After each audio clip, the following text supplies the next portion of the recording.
Welcome back to the fifth and final episode of Wolfgang Game Day. The concept: find the best college football matchups of the year, travel to those college towns for the weekend, and bring you guys along to experience what it's like to get invited to frat houses, underground poker games, parties, and more. So far, we've been to Oklahoma, Oregon, Tennessee, and Texas A&M, but this episode comes from State College at Penn State University for the matchup against Ohio State. After last week in Texas, Snarp and I decided to run it back for the fourth time, but this trip, he's the one scooping me from the airport. On the way down, we stopped for food and we crocked for the bill. For those of you who don't know, first off, this dude plays poker, this dude loves gambling, this dude is a degenerate. But like, you guys have problems too. I just record it and put it on the internet. But we have this little game that he plays with his friends. It's called Croc. Basically, how the game works is it's a crocodile mouth and you tap the teeth, and one of them is bad. One of them is bad, and once you click the bad one, it chomps down and you lose.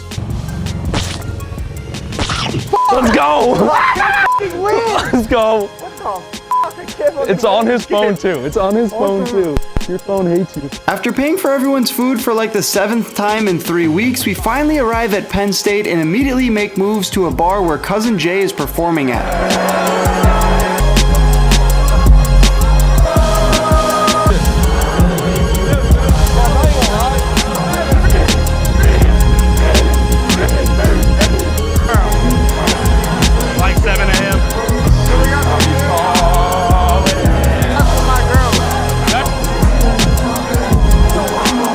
The night's far from over. I've been DMing with Trent, who runs a game in his apartment. The blinds are $1, $2. I'm in for $1,000. In the first hand, we look down at Ace-Jack offsuit from the small blind. There's a few limps over to the cutoff, who makes it $12 to go. Arnav's on the button and he calls the 12 bucks. Given the fact I'm out of position the rest of the way, I decide to size up large here for Cinco de Mayo, $55. It's a fiesta. The cutoff folds and Arnav puts in the call, leading us off to a flop heads up out of position, which comes Jack 10-7 rainbow. Top is pretty good, but Arnav could easily have pocket 7s here. He could have 8-9, he could have Jack 10. So I'm gonna check here for deception and pot control. Arnav checks back on the flop, bringing in the 6 of diamonds on the turn. I need to go for value now, so I decide to bet out for $55 once again, and Arnav eventually folds his cards, showing the 6 of clubs. The river card comes the 8 of spades. He wanted to rabbit hunt, and we are taking down the first hand here at Trent's game at Penn State University.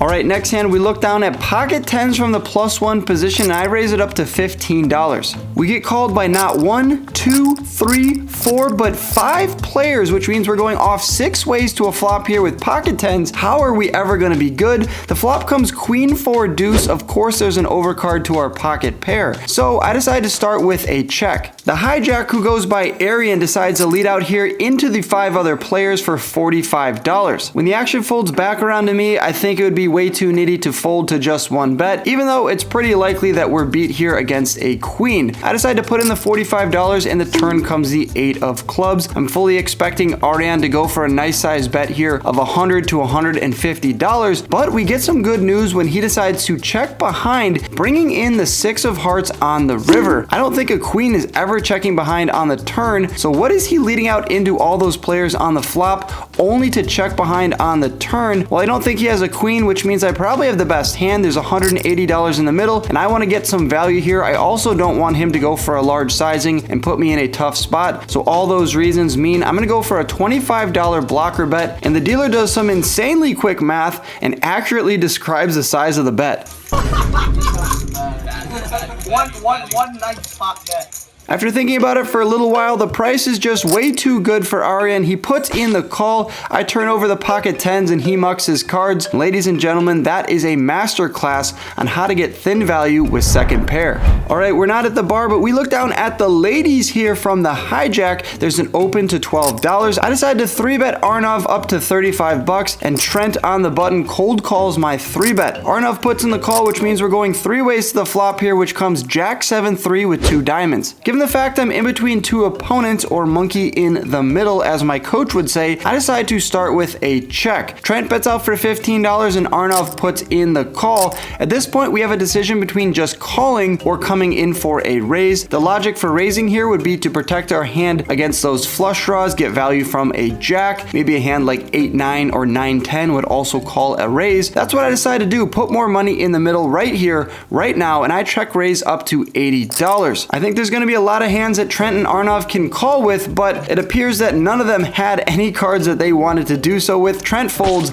and Arnav is quick to follow. We decide to rabbit hunt here and run the board out. It comes the 4 of diamonds followed by the 7 of clubs. Trent says he had pocket 8s and Arnav of course folded a 7, would have made trips on the river, but instead I'm getting rewarded with a $218 pot.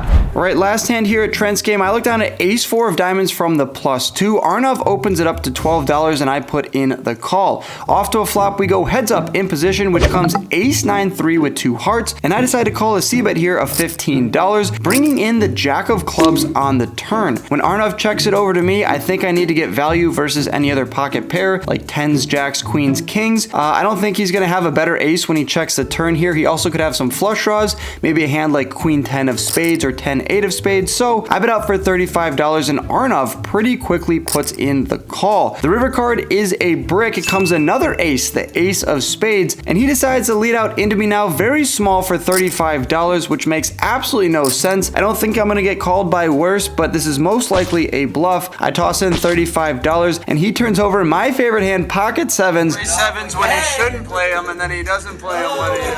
Great strategy, yeah. It was a bluff. Arnav, that line made no sense. You can't check the turn and lead out on the ace of spades river. I'm taking down yet another pot here from Arnav, $197. To the victor go the spoils. With that last hand in the book and the sun almost rising here in State College, Pennsylvania, we call it a night and head back to our hotel. Saturday rolls around, which means trolling the Penn State fans before the game with snark. Who's the best person on the Ohio State?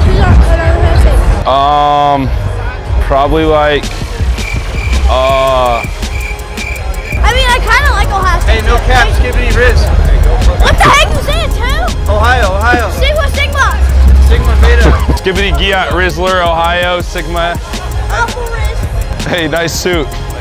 I wasn't being serious. That's alright. We then witnessed firsthand the viral clip I'm sure a ton of you guys saw online of Jason Kelsey smashing a student's phone. Oh! Fuck! What did he break? Wait, why did he break his phone? Yo, you good, bro? You good? He just winks at me. Inside the stadium is an electric matchup between number 4 Ohio State and number 3 Penn State. The Nittany Lions fought hard, but unfortunately our streak of rushing the field comes to an end as they fall 20-13 to the Buckeyes. No bars for us tonight. I've got poker on my mind. I've been DMing with William, who runs the Chinese Poker Club, an off-campus game filled with exchange students and teachers. It's a big 1-3 game. I'm in for $1,000. In the first hand of the night, we look down at King Jack of clubs from the hijack. There's an open to $30 and I decide to come in for a 3-bet and make it $85 to go. Only Jack puts in the call. He was the original raiser. Heads up in position to a flop, which comes ace king 3 with 2 hearts. Jack checks it over to me and I decide to bet out for $55. This is to get value against hands like pocket 10s, pocket 9s. Also to protect my hand against the front door heart flush draw. When I bet 55, he now check raises me to 250. At this point, I think he could definitely have an ace. I don't think he would have ace king because I have a king in my hand and I think he would have 4-bet me pre-flop. So I'm putting him on a hand like ace 10, ace jack, ace queen, maybe a heart flush draw that wants to get aggressive here and build the pot. Either way, with a pair of kings, I can't fold. Put in the call and turn ourselves a flush draw when it comes the 5 of clubs. There's $674 in the middle, and now Jack jams for $650, a little bit less than the size of the pot, putting me in a weird spot. Are you a fun player? You bluff sometimes? At this point, I don't think I have the best hand. I'm just not putting him on a flush draw anymore. So I think he's jamming here with ace queen, ace jack, ace 10, going for value. I'm not exactly getting the best price with a pot size jam here, but when I pick up the king high flush draw, I decide to put in the call here, and I want to run it 2 times. It's a $2,000 pot on a college campus. That is just absolutely crazy. I know it's the Chinese Poker Club and these guys want to gamble, but still, we're gonna run it 2 times here. The first board comes the 4 of diamonds, and I say that's you. That's you.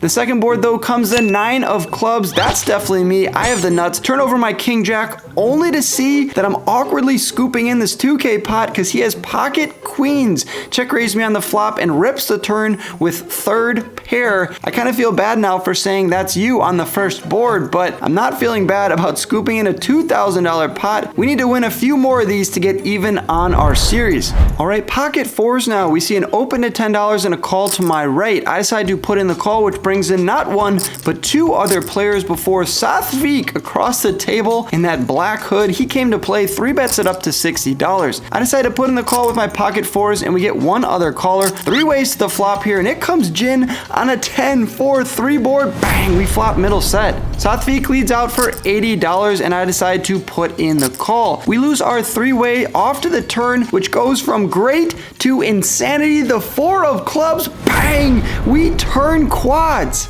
Absolutely dream spot here. Hopefully he has a 10. Hopefully he has an overpair. Quads in a home game at Penn State. What is life? We're already up a ton of money, but unfortunately Satvik slows down here and checks. I decide to go for a bet. I want to get called here by some club draws. I want to get called by ace king high if he has that. I don't want to get checked back here on the turn and he sees a free card. I want to build the pot now. He could also go for a check raise with aces or kings, trying to play it tricky. I bet out for 115 and all of our hopes and dreams are crushed because even though we did step 1, which is make an insane hand, step 2 is get value, and Satvik is a good player and finds the fold. Do you have a high hand bonus here? Yeah, we do.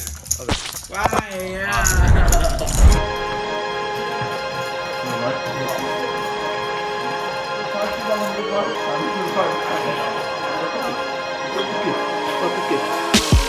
Get the camera. Get the camera.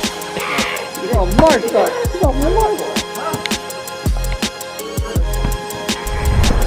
All right, how can our night get any better after turning quads against Satvik in this private game here at Penn State University? Well, I looked down at pocket 5s. We're gonna try to make another set here. I raise it up to $20 and we get 1, 2, 3 callers over to Jack, who decides to 3-bet it to $140. He obviously has a great hand here. I'm putting him on jacks plus, ace king suited, ace queen. I take a look over at his stack and make sure he has a lot of chips. That's one thing you wanna do when you go set mining, and he does. He has a lot of chips, almost the same amount as me, so I feel comfortable putting in $140. We pick up a 3-way off to a flop 3 ways, which comes, hold on you guys, I can't believe I'm saying this, ace 5-3, bang, we flop middle set again. I'm starting to feel bad for these guys. They watched the videos, they wanted me to come out and make a video here at the Chinese Poker Club, but it's turning into a robbery. He bets out for $200 and nothing for me to do other than call. We lose our 3-way off the turn, which comes the 8 of spades. There's 861 in the middle, and he bets half pot for $400. Still, with no draws really out there at all, I'm putting him on ace king, ace queen, pocket kings maybe he would continue to bet with. And before you say he can't have pocket kings, remember Jack was the one who check raised the flop that came ace king high with pocket queen, so he definitely has a lot of hands in his range here. No reason for me to scare him off. I decided to put in a call once again, and the river card now comes the king of diamonds. Don't really know if I love this card because kings, like I said, are still in his range, but when he jams for $12.50, I double check that I have a set and snap call him. He turns over ace king of clubs, the $4,000 pot here at the Chinese Poker Club. I'm starting to feel bad. I'm taking in the chips. I got the double mud kips out today. I push my chips forward so the dealer can count it out. When it's all said and done, it's nearly a $4,200 pot here. We're 3 for 3 now on the night here, bringing us into the last hand of the night, and we look down at 7-5 of spades. I decided to raise it up to $15, and we get 3-bet to $60 from across the table. Of course, I'm going to give some action here and defend with a suited one gapper. And the flop comes, hold on you guys, you're not going to believe this, Jack 8-4, bang, all spades. We flop ourselves a flush. We have quads, we have sets, now we're flopping flushes. What is life? Can't I just move to State College, Pennsylvania, enroll in some graduate program and just gamble with these guys all the time? Unfortunately though, the action goes check check on the flop, bringing in the turn card, which comes the 6 of hearts. I check it over to Alex once again. I want to go for a check raise and put more money in the middle. I think if he has the ace or king high with a spade, he's probably going to bet here. I'm going to charge him the maximum, which is $205 over his $75 bet. He doesn't think about it for too long before putting in the call, bringing in the river card, which now comes the king of hearts. What an absolute dud. There's 534 in the middle, and I decide to overbet now for $690. I don't think he can fold a jack. I don't think he can fold a king here. Two pairs obviously never folding, so I want to go large and try to tell the story that if I had a bluff, it'd be like the ace of spades or the king of spades in my hand. He thinks about it for a very long time before ultimately folding his cards. So we're taking out a $1,200 pot, which is really only $534 before my river jam, but we go 4 for 4 on the session, and that is going to wrap it up. Ladies and gentlemen, what a session here from the Chinese Poker Club. If you like the action at the Chinese Poker Club, you'll love the action online at clubwptgold.com. It's 18 plus and legal in 46 of the 50 states, and just launched with stakes running from 10 cent, 20 cent, all the way up to $5, $10. Use my promo code Wolfgang when signing up. With that last hand at the Chinese Poker Club wrapped up, Snarp and I hit the road back to Columbus. But now it's time to tally up the 2 games and see how we did. I ended up losing $31 at Trent's game, but made $3,500 at the Chinese Poker Club. What an absolute gift, bringing my grand total to a $34.69 profit at Penn State University. It's time now to rate my trip here to State College. I give the State College area a 7 out of 10. The experience and atmosphere though gets an 8.5 out of 10, and the poker of course gets another 8.5 out of 10. The Chinese Poker Club provided the biggest pots, biggest action, and profit of the entire series, completely wiping out the past 4 losses and bringing my 5-school grand total to a whopping $1,056 in the green. To sum up this series, I played in 14 home games across 5 campuses, saw 5 of the best college football games of the year, and stormed the field for 3 of them. I made a new lifelong friend in Snarp, who enabled me to drink more beer and put back even more shots in these 5 weekends than the rest of my year combined, and I'll definitely need the summer off to regroup and get ready for next season. I've already gotten a ton of DMs from you guys trying to get me to visit your frats and home games, but if you haven't reached out and have a cool experience you think is worthy of making the vlog, DM me on Instagram and I'll try my best to get out there. Good luck on the felt, you guys. I appreciate all the support on this series. We're gonna get back into some regular vlogs and live streams, but as for now, I'm gonna catch you in the next video. There's a few more on your screen right now. Click those if you want to keep watching, and I'll catch you as always in the next one. Peace!